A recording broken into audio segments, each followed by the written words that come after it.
Hello, welcome back. Thanks for joining me. Today I'm going to show you the newfangled audio Pendulate. It's a free chaotic mono synth. I use a lot of their mastering plugins. Some of their mastering plugins, when I got them about a year ago, when I was on the site, came across it, downloaded it, used it here and there, thought I'd revisit it. I revisited it about a month ago, been using it since. Here we are. It's free, there's a link below, go and grab it. It's a great tool, it's got great presets. It's user-friendly, it's got heaps of modulation capabilities, and it can get quite complex. So I'm just going to show you some of my favorite presets out of there in the context of sequencing it with Rosa, because I can't play piano, but then also just if you've got, pre-made MIDI melodies and stuff, throwing them in there, going through, getting something out of it. So I've just got a loop made up just to get the party started.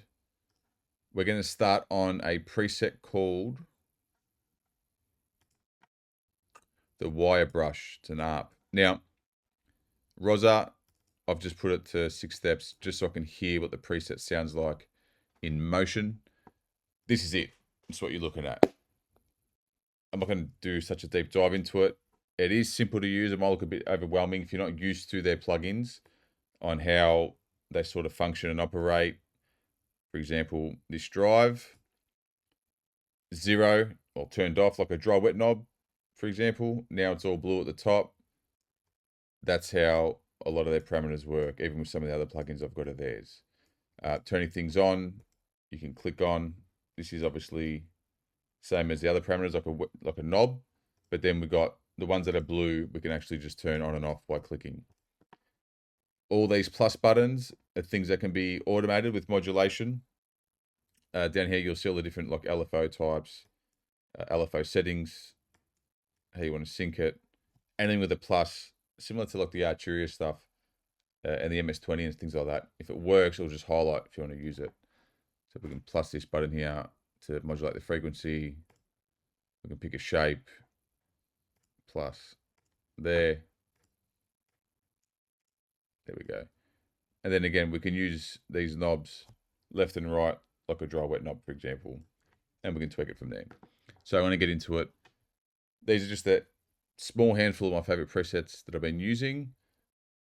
And then I want to get into it, just showing it over like a melody. So let's solo this first. So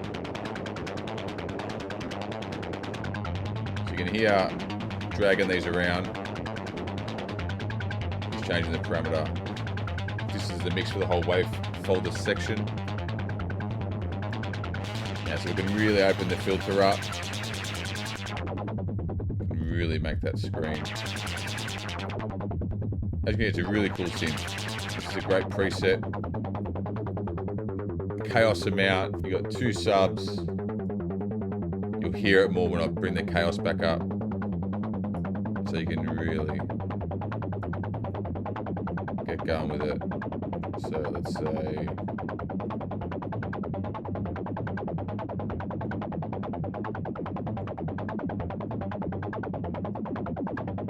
get the drive going.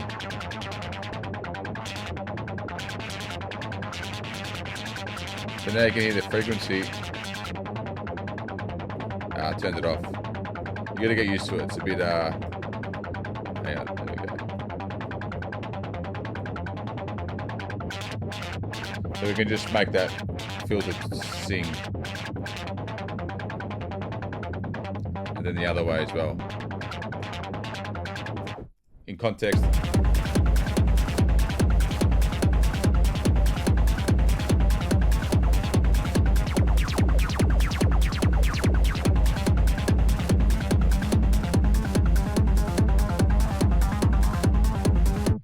And the beauty about, well, for me anyway, what I love using when I'm using synths is, especially if I've got something sequencing like this and it's not really changing much and I've got my 6 or 8 notes and they're quite static and repetitive, that's where I'll lean into all the automation to buy time and keep it exciting.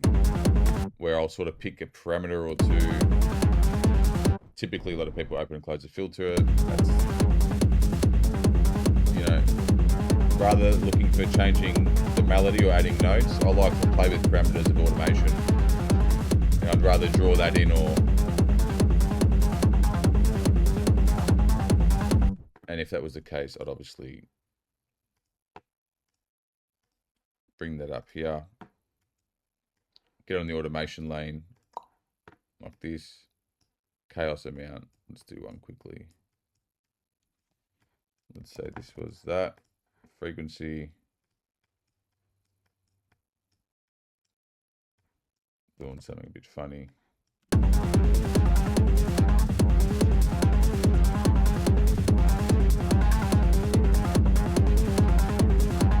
That's how I like to sort of work with my synths.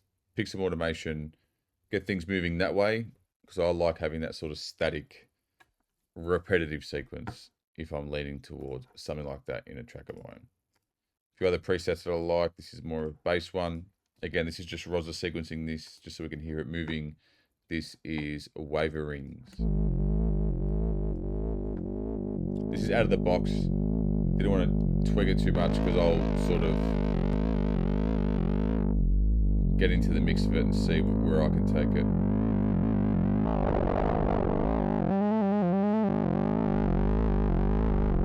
Sort of find my sweet spot.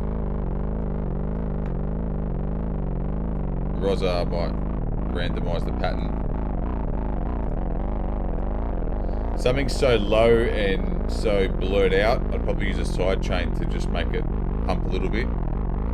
But you can hear it's quite low, it's deep, it can be quite powerful. And I haven't touched much out of the box. And again, if you go through these basses, especially when it's sequenced off the bat, they're quite low and deep. And I have been using this plugin specifically mainly for bass sounds, whether it's a bass line, whether I'm contributing it to my kick layer, anything like that. I'm going for bass tones. As I'll show later, and previously, you can get anything out of it, but that's what I'm leaning towards lately. Random button. You know I love random. You can sort of hang around in a certain preset and see how far you can take it. These are all just different bass presets. Real gnarly shit, which is what I'm here for. It's going to sound repetitive because the sequence is the same through all the presets as I go through. You know, but just that. And I've got nothing processing. This is just the VST on its own. No EQ, no saturation.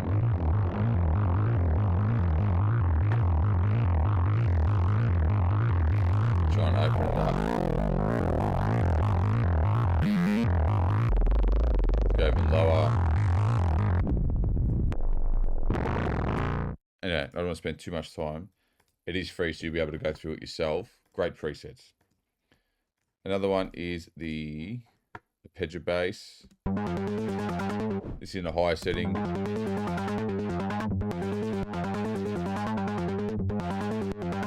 Again, sequencing it and just hearing it move straight away.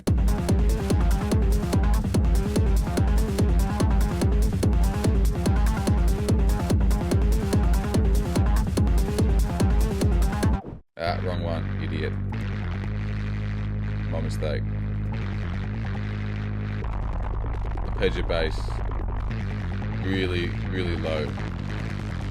But gritty. I can open that filter up.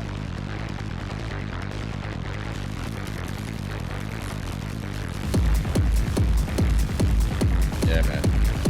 I love that shit. As I said, something that's sort of blurring and so repetitive as a sequence, I probably would sidechain it to get a bit of pumping and ducking action. But just hearing it over the top.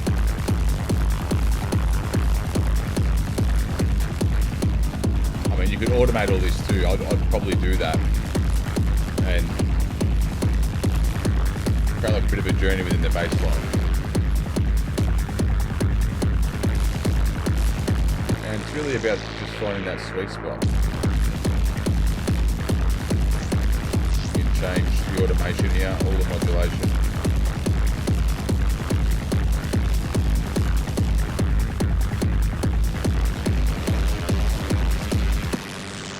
Love it. And again, random button. Let's change the preset. When you're in the preset, you can hit random, as you can see now, and it'll cycle through different possibilities. Last one, sorry, two more. We've got engine room, which I'll skip for now because it's bass. This is twang. This is, now these three examples are if you have any pre-made MIDI melodies already done, you can throw them straight in, press play, cycle for your presets, just so you can hear how that preset behaves. But then obviously if you're drawing it yourself and creating your own melody, whether you're recording it live or drawing it in, here's some context for that. So this is the twang preset.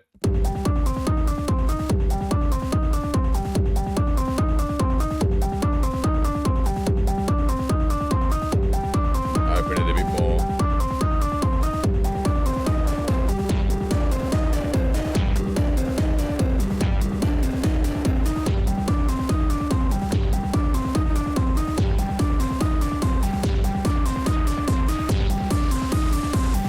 Bring the sustain up.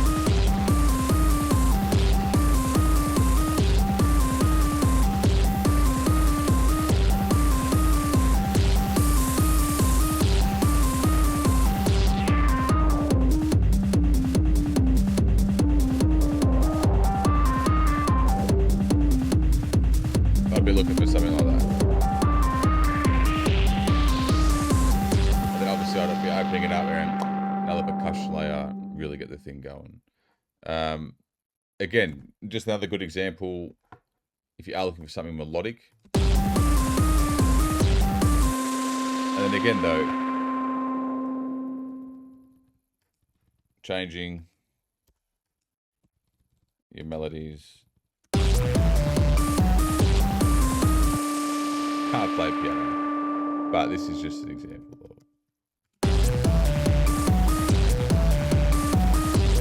horrible example. But what I'm saying is, if you are using pre-made ones, throw them in there. If you like the preset, move them around, delete some notes, add some notes, see if you like it. This one is another melody, but this preset is, I've just got a little delay on this, Ultra Chaos.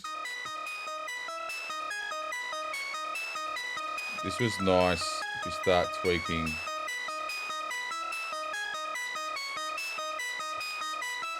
Down here.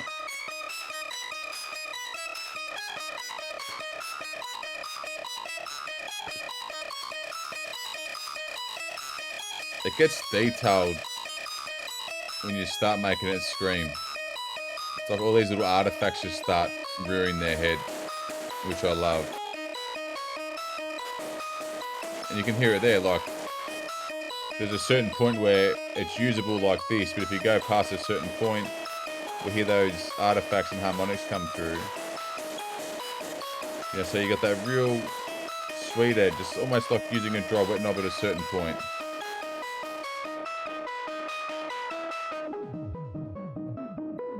Great for build-ups, breakdowns, 100%.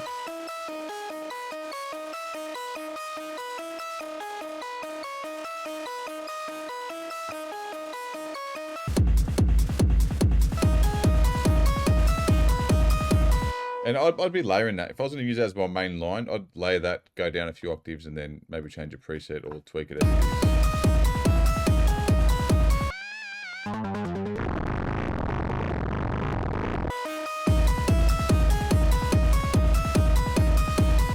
The last one is, and again, no EQ or anything like that, just that one, and now this one now, just a little bit of delay. This is Spacelings.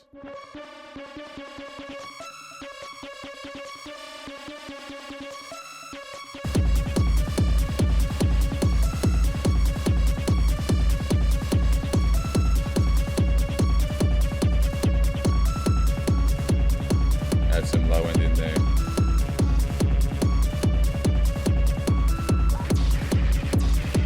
Yeah, that shape's nuts.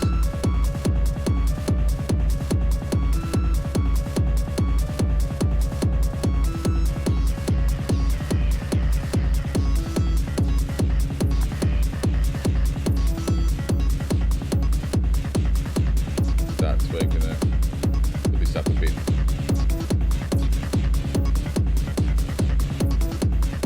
And again, yeah, like something like that, if that's hitting the spot for me, I'd look at maybe just altering the melody a little bit, because I personally don't, depending on the sound, I don't really like things evolving. I like them just sort of repeating.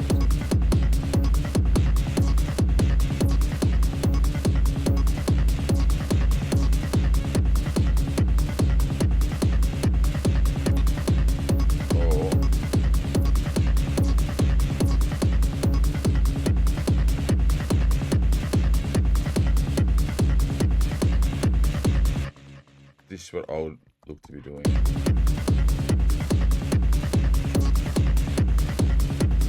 And then going back into here.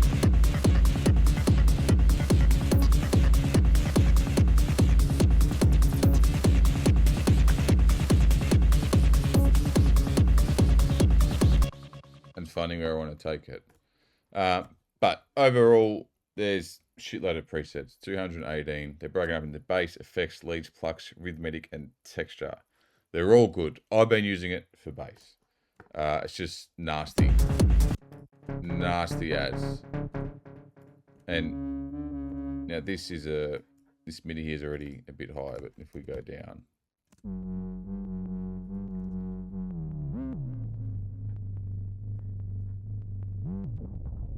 Yeah, you can get some real big shit down there. It's mad.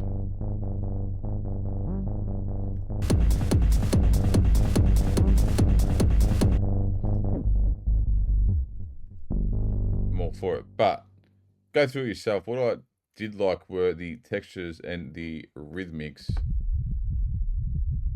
Just some cool stuff you can get out of it. That's obviously, again, quite low. So you could bring it back up depending what sort of element or style you're going for.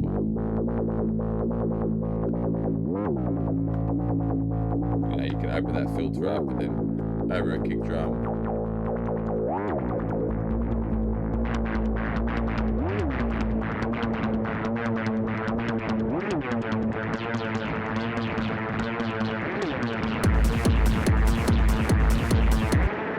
So you can see, using a sequencer, drawing in your own melody very quickly, you can get something, at least for me anyway, that I like, that I would use in the track.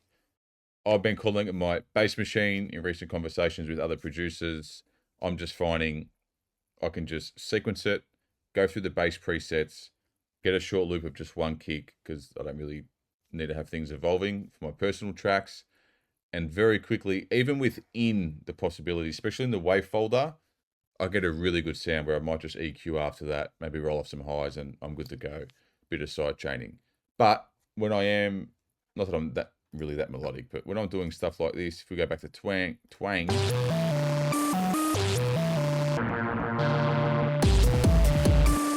probably freeze it to audio, process it, re-chop it, or throw that like one shot into simpler and go again. But look, either way, it is free, it is great. Check out Newfangled, they're great. They've got some other great tools as well. I don't get paid to say that. I've bought all their stuff that I'm using, but just check them out, they're really cool. So I hope that was helpful. If you're using it, let me know below how you're using and what you like about it. And if you're not, hopefully you are soon, because it's a great tool. Thank you very much. See you soon.